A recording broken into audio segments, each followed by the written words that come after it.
Welcome to the Local Spotlight Show here at WJBM Studios in Jerseyville, Illinois, the voice of the Tri-Counties. I am Chris Lorton. I am your host, and my guest is back again today because we just couldn't quite cover everything. Cindy Parish. Welcome back, Cindy. Thank you. Thanks for having me. Yeah, we were in a discussion about homeschooling and talking about the pros and the cons and all the good stuff. Were you ever tempted? You have 4 children, and you all of a sudden, boom, boom, boom. You got 4 in your class. You're every day. You not only have to, do the cooking, do the cleaning, do the prepping, take care of Todd, do all these things that you have to do, but you also have to teach the kids as well. Right. I mean, that's a lot. Yeah, it's a big responsibility. Did you ever say, I don't know, this is too much. I think I'm going to give it up. I'm going to send them. I'm going to send them to school. Oh yeah. I was tempted a lot. In fact, I would threaten the kids sometimes and say, "You see that school bus going down the road? You are on it tomorrow." And they didn't want to get on it. Oh no, they were like, "Oh, what is that?" Just the fear of the unknown, really. But surely there was plenty of times when we wanted to give up or throw in the towel. But I would pray about it. Todd would pray about it. We would always kind of come back to, no, this is what the Lord has in store for us, and the Lord will help us to be faithful to it. But certainly, even days when I was just like, they are not getting anything, and I wanted to throw in the towel. Some little thing would happen where, like, okay, I guess they are getting that. Like, for example, one time I remember my little guy, Quinn, he was the baby. He's the baby. Everybody says I spoil him, which I don't think I do, but we went for a bicycle ride in the afternoon, and I was trying to teach him phonics in the morning.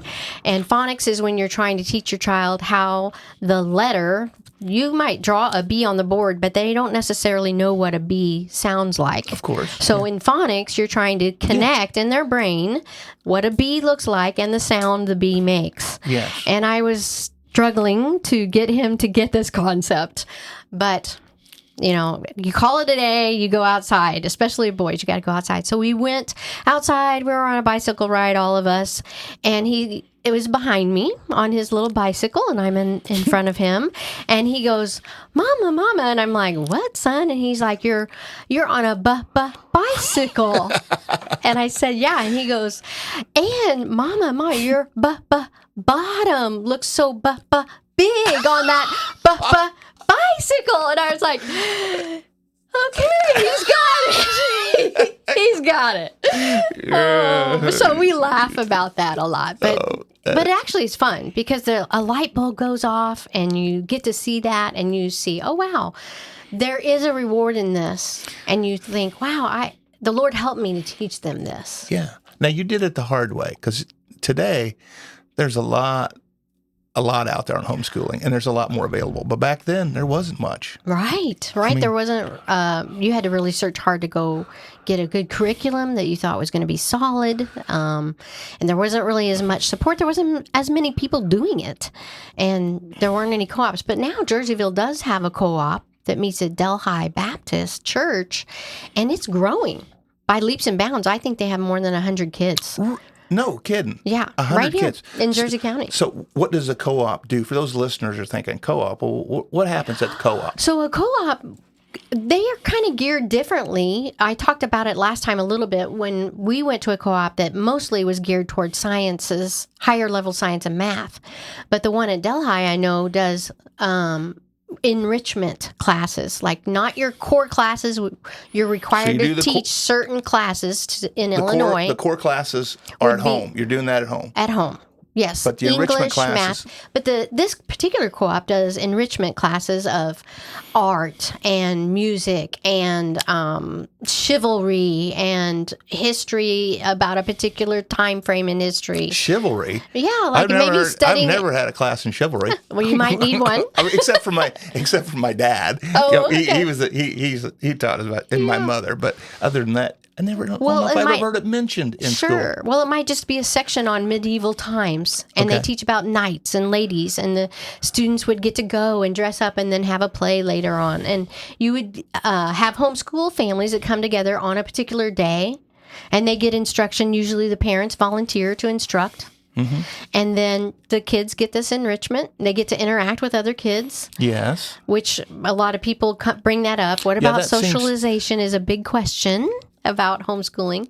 And they get that involvement with other kids. And then you go home and you teach the rest of the week your core subjects. That's what a co-op is like. I see. Yeah. That's nice. Mm-hmm. You know, the library. Did you use the library much? Oh, actually, we were there quite a lot. Yeah. I bet. Beth Tittle knew the kids' names. She knew all their classes, what they were studying, their books. Yeah. And we were always late getting our books back.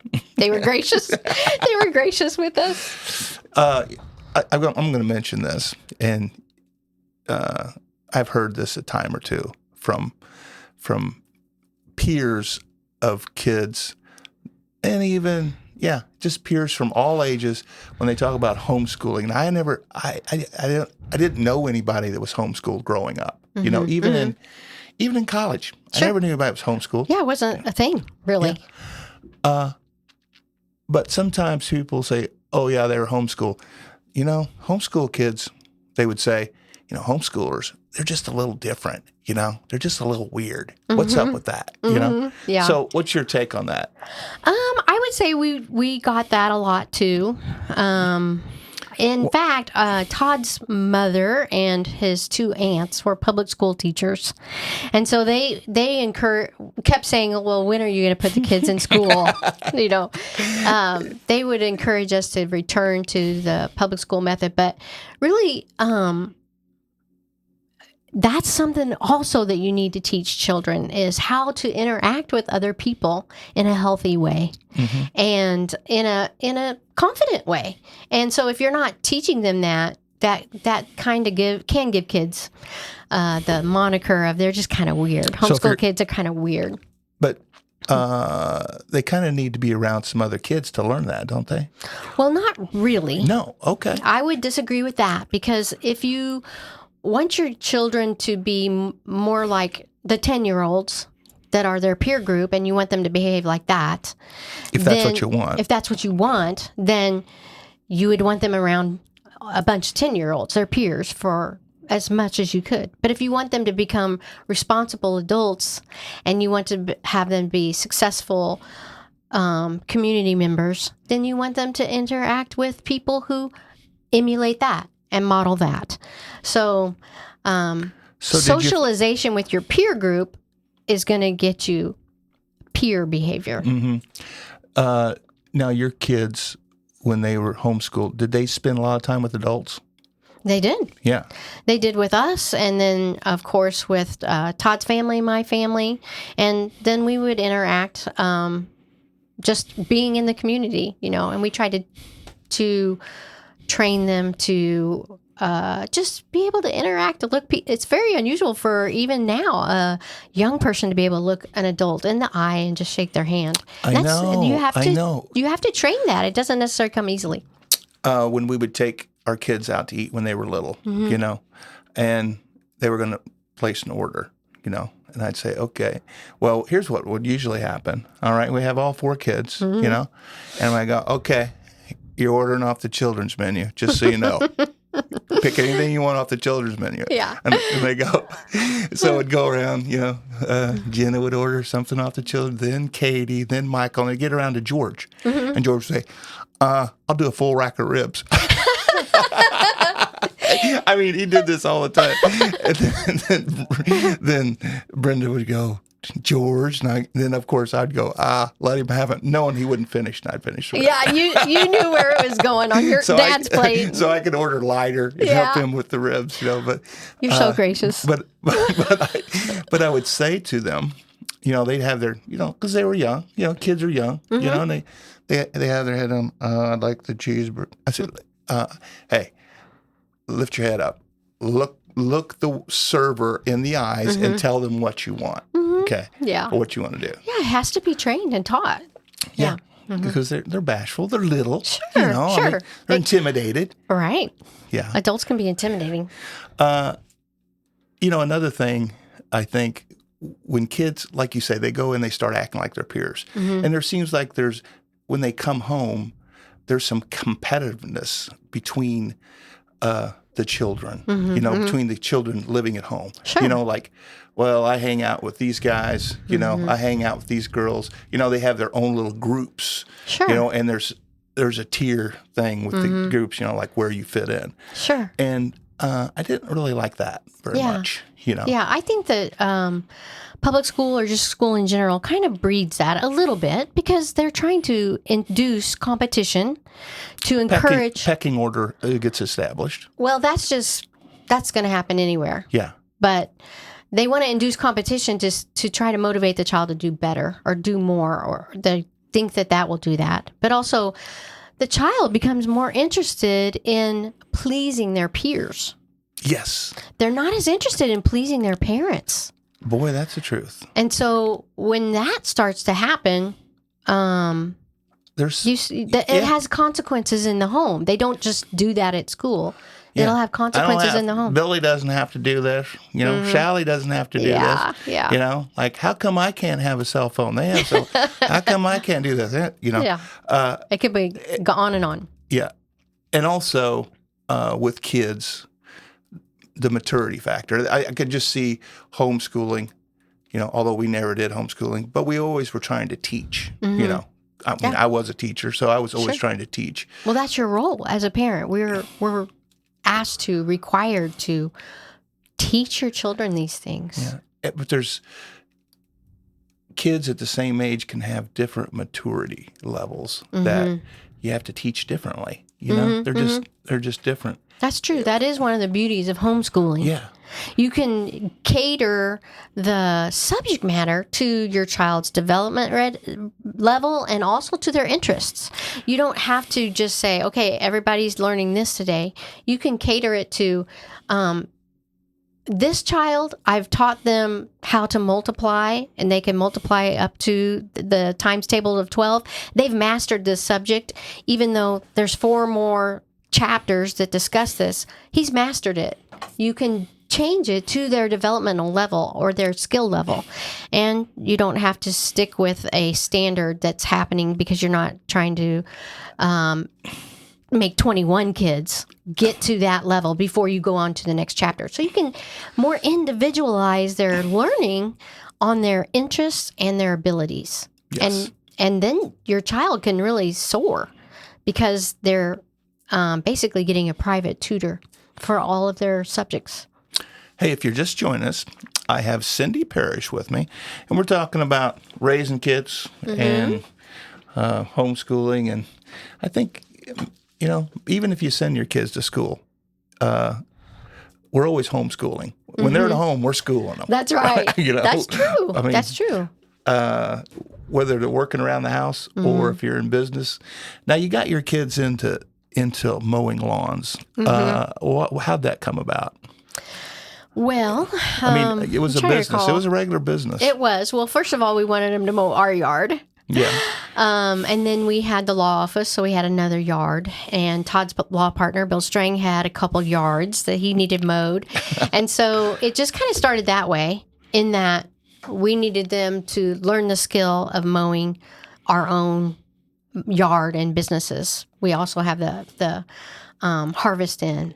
So we wanted them to do that because Todd wasn't able to do that time that way. And I could do our yard, but I wasn't able to do the other yards because I had children at home. So when Gabriel got to be about 12 or 13, we started training in him how to do this. And then we motivated him and said, hey, if you do Daddy's office and you do this, the Harvest Inn and these other places, you're going to get paid for it. And then you're going to have spending money. And he liked that idea. Yes. So that's how it began. And then when each child got to an age where they could actually handle a riding lawnmower, because you have to be a little bit taller, and a push mower and a weed eater, we would train them and they would just join the family business. And then each year we tried to get more yards because you wanted them to actually enjoy the revenue. As they got older, they were more interested in the revenue. They wanted to have spending money. Yeah, and Abby, does she still mow? Abby does. Yeah. Abby and Quinn, they are champions. They're keeping parish lawns going for all these years. It has put all my children through college. Really? Well, they've gone to colleges that had programs where they didn't have to pay full tuition, but for the parts that they did have to pay, it helped them get through college, and hopefully it's going to help Quinn get through law school, because he's going to go to SLU in the fall, and he's going to keep mowing yards while he's in law school to pay for it. Well, there's a lot of lawns out there. Yeah. They all got to be mowed. Yeah. A question I was going to, when you were homeschooling, okay, how did you know that, okay, we're going to the second grade now. Now you're in third grade. Then you get it to eighth grade. Did you have tests or things that they had to take to qualify to go to the next grade? Sure. I did this voluntarily. The state of Illinois is currently pretty pro homeschooling. There's been some legislation to try to change that, but so I volunteered. I voluntarily chose to test my kids, but it wasn't required of me. So at fourth grade and eighth grade in the public school, they go through Iowa basic skills tests, something like that. Not all schools use the same one. So we had a co-op that administered those, and I took my kids to that so that it helped me to see what were their strengths, what were their weaknesses, where did I need to review or hone their skills the following year. So at fourth grade and eighth grade, I did do that for my kids. And then, of course, they took the ACT as well. But I was pleasantly surprised that they were actually, not in every subject, but they were basically 2 grades ahead of their actual age that would have been fourth grade. They were performing at like 6th grade level at 4th grade. Well, that had to, that had to make you feel good. Yeah, it boosted my confidence a lot. So, but I mean, not in every grade level. They did have to do review, and some that they were right on, or maybe just slightly a month behind 4th grade. Yeah. And so your kids, did they all go to college? They did, actually. Yeah. Gabriel went to West Point. So that's another thing, Yeah, West Point. I mean, he got accepted and completed successfully. So basically, did he test? He had to test out to be able to even go to West Point? No, he got a diploma. He got a degree. I was able to issue that and issue his transcript to the school. He got admitted, and they actually were recruiting homeschooled students because they did score higher on all these standardized tests. So at the time that he was being admitted, they were looking for homeschool students. Yeah, but he graduated successfully, and Abby graduated from College of the Ozarks. Chloe went to College of the Ozarks, and Quinn just graduated from Patrick Henry College. So it makes me think, even though there's lots of days I failed, there's lots of days that maybe it didn't go well. Mm-hmm. I can look back now and just be grateful and thankful and know that, the Lord helped me to complete this task that he put in my hand. Mm-hmm. And there's 4 successful young men and women that are my kids that are successfully completed what the world would say is success. You got your college degree and you're going on adulting. What are some tips or suggestions that you can give to young parents that are maybe thinking, you know what, maybe we should homeschool our children? What are the basics or the ABCs of being successful as a homeschooler? Sure. I would say you really need to consider it. Count the costs, because it's not easy. I don't mean the monetary cost. Mm-hmm. I mean, there is some monetary cost, but I'm talking about... You're still paying property taxes to send your kid to school. Yep. It's not like like you can save that. Right. You don't get to change that, and there's no voucher system or anything like that. So you do have to still purchase curriculum and anything else that might go with that. Co-ops aren't free. They require an expense. But I'm talking about the cost of the change in your life. because you are reorienting your life around this goal of, I choose and am diligent to be responsible that my children will master these subjects. And that requires a reorienting of my goals and my time. And so it's count the cost. It takes time and it takes energy and effort, but it's worth it. It's well worth it. So I would say count the cost. I would also say pray about it and ask the Lord to help you, because this is not for the weak of heart, the faint of heart. It's something that there are days you want to throw in the towel, and it's not getting into West Point or getting A's that makes you stay at it. It's I am doing this because I know that it's what the Lord has asked of me, and He will supply the what is necessary for me to complete it. And for what He has began in us, He will complete the good work He began in us. And so you need something that is going to keep you in there that's more than just, this sounds fun, let's try it this year. Mm-hmm. And also, if somebody's thinking about it, okay, they don't have to, it's not like they have to do it all the way to their high school. Exactly. I mean, they could cover the first few years, and then they could go to regular school if need be. And a lot of parents that homeschool do that. They're like, we're going to do elementary, and then when they get into junior high and high school, we're going to put them in school. Or the reverse. They're like, I'd like to have their elementary studies there, and then when they get into high school, I'm going to study them or put them in a co-op. So you don't have to make the decision for the entire 12 years, the first year, but think about it and ask other people who have done it, and recognize that what instruction you're giving them is going to be more valuable than if you just put them in public school for the year. Well, let me recant that. You might have to scratch some of that. But basically, I'm saying that it's like having a one-on-one tutor. Yeah, I mean, and the time with your child is these collateral tangential benefits, because you're spending time with that child, and you can never get that back. Those 8 hours at the public school, you don't get those back. Mm-hmm. So this time with your child has these elevated benefits that you can't quantify. Does that make sense? You know what I mean? Yeah. For me personally, all my kids went to public school, but I have enjoyed immensely them working with me in business, you know. For probably similar reasons. All of them have done short stints at least, you know, and just getting to mentor them, be around them. Sure. You know, now I have Michael with me here at the station, and he's couldn't have done it without him. Sure. There's no doubt about it. You know, he has been great help with this. So anyway, guess what? We've run out of time again. Oh, well. Well, we could talk all day, I'm sure. It's been so fun having you in today. Thank you. Thanks for having me. Cindy Parish. That's right. The homeschooler.